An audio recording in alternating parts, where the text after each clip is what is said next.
Welcome, one and all, in here, out there, Mr. and Mrs. America, and all the ships at sea, to The Late Show. I'm your host, Stephen Colbert. Folks, let's do it. Boom. Let's get right to the hottest subject, the weather. For the next week, 100 million Americans will be sweltering in a massive heat dome, according to AccuWeather. Of course, there's no way to know weather. That's Accu. But if you're in a part of the country about to get Dutch ovened by Mother Nature, it's going to be a humid one, especially in our nation's corn-packed heartland, because vast amounts of growing corn give off moisture through evapotranspiration in a phenomenon known as corn sweat. Yes, wow. Corn sweat. Not to be confused with the popular 80s workout video series of the same name. Everybody, let's tighten those niblets and shuck, and shuck, and shuck, and shuck. Oh no, I'm overheating. Oh no, oh no. It's sad. It's so sad. A career just cut short like that. This heat dome is going to make it especially hard for travelers because reportedly people with swamp crotch keep setting off TSA alarms. Yeah, that's why we savvy travelers always put our crotches in the bin. As long as your crotch is no more than 3 ounces. The TSA, I don't know why applaud for that, I don't know, but the TSA confirmed the groin alert, saying it is possible perspiration may cause our machines to alarm. If this occurs, the passenger may need to undergo a pat-down in the area of the body where the machine alarmed. Well, how do they decide which agent gets that gig? All right, Shannon, let's get started here. Shannon, you're checking IDs today. Gary, you're telling folks to take off their jackets. Kyle, sorry, buddy. Bring a snorkel. One person who's already sweating is Donald Trump, because every day we learn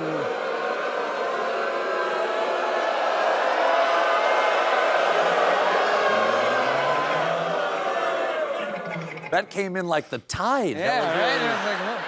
Weird, because every day we learn more about how he and Jeffrey Epstein were closer than your junk and the TSA guy's hand in a pat-down. There's been a lot of smoking guns in this case, but shortly before we taped this show, we got the smokiest yet. Because the Wall Street Journal is now reporting that back in May, Attorney General Pam Bondi informed the president that his name was in the Epstein files. What?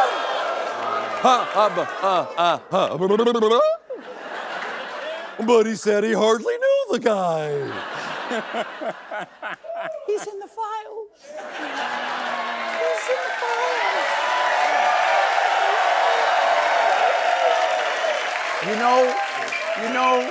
You know how they say there's no such thing as bad publicity? They're not talking about this. The president, how's it going? You guys good? And the president wasn't alone. An official familiar with the document said they contain hundreds of other names. Of course, names like Donald Trump, Donald John Trump, Donald J. Trump, Donnie Trump, Donald Trump Jr.'s father, Big Daddy Bronzer, a.k.a. the Donald, and a mystery man known only as Micropenis DJT. Now, if you're worried, it could be anyone. Could be anyone. If you're worried that you're on the list, you're on the list. Why are you worried? After this news dropped, many were quick to point out that this gives new color to what Elon Musk tweeted back in June. Time to drop the really big bomb. At real Donald Trump is in the Epstein files. Elon knew it. He knew it. I always said that he's a good guy who's right about everything. I mean, everything. It is a great idea to name a baby 420 Kleep Clorp 69. And this is obviously the most beautiful shape for a car. This new reporting is on top of what we learned last night when CNN's The K-File released new, never-before-published photos of Trump and Epstein. I mean, good job, I guess, but do we really need more evidence that these guys were best buds? This just in from CNN. Shocker, Frog and Toad are friends. Seen on a tandem bike today down by Froggy Hollow. Ladies and gentlemen, let's take a walk down memory lane to the corner of Pervert Alley. For starters, here's a photo of Epstein attending Trump's 1993 wedding to Marla Maples. That is chilling. Tuxedo jacket with stonewashed jeans and cowboy boots? Jeffrey, the fashion police are calling. And they all want to see the list. Epstein was spotted in the background of another photo at the wedding, and in these two pictures with Trump at the 1997 Victoria's Secret Angels party, which raises the question, just what was Victoria's Secret? I've always thought it was something fun, like she can juggle. Can we take a look at those photos again? Look at Epstein. Even the way he appears in the photos is creepy. Okay, everybody get together for the photo. Everybody say cheese.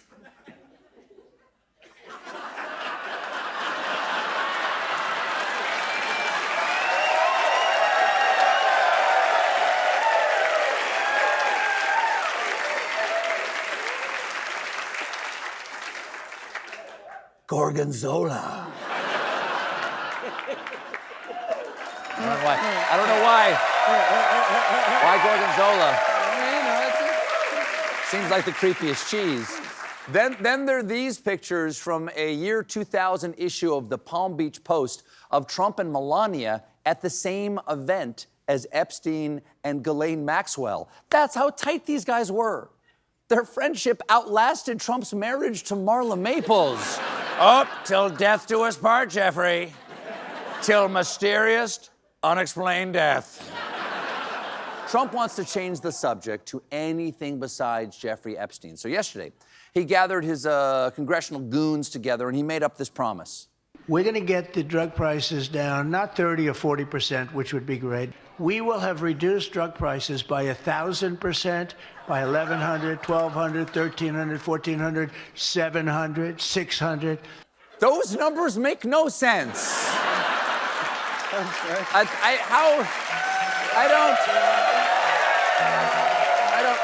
you go. That makes sense. 1,100%, 1,400%, and then suddenly goes back down to 700%. He'd be a terrible auctioneer. Do I hear 100, now 150? Do I hear 20? How about 2, 16, pi, 1 million? Sold for 0 to a bird that just flew by.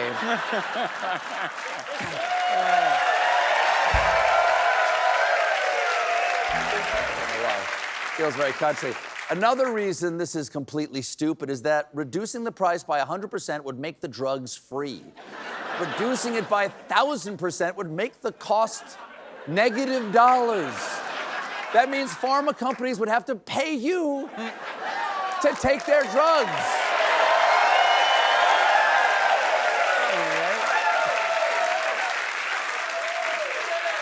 I can see you, you know. You look like your freebase Lipitor out there. That's gonna change the ads. Side effects of anclozidine may include rolling in dollar bills, y'all. You're rich, I tells you rich. Also tuberculosis, liver damage, and death. One bright spot for Trump in the news right now is how much he's making my network crawl. Yesterday, Trump posted, "Breaking news." Yes, that is what you're doing to the news. Tell us how this time. We have just achieved a big and important win in our historic lawsuit against 60 Minutes, CBS, and Paramount. Paramount, CBS, 60 Minutes have today paid $16 million in settlement, and we will also anticipate receiving $20 million more from the new owners for a total of over $36 million. Wow, hold on. Plus they're paying his legal fees? 16 plus 20, 36. That means by bending the knee, They lost like $40 million this year. They better watch out. They better watch out. They might get canceled. For purely financial reasons. Purely. The present owners are denying that additional $20 million, which I hope is true. Because could you imagine how angry people would be? Last year, Paramount laid off 2,000 employees, then cut another several hundred just last month, firing that many people, and then handing over $36 million to a guy who's putting your neighbors in alligator camps, all because of a lawsuit that your own lawyers said was completely without merit. If that's true, it would make CBS look morally bankrupt. Also bankrupt. Trump claims that additional $20 million is a gift in kind that will be paid in advertising, PSAs, or similar programming, all promoting causes supported by the president. So this fall on CBS, get ready for the new FBI Epstein redactors. We got a great show for you tonight. My guests are Steve Buscemi and Molly Gordon. But when we come back, a special guest and I take to the skies. Stick around, y'all.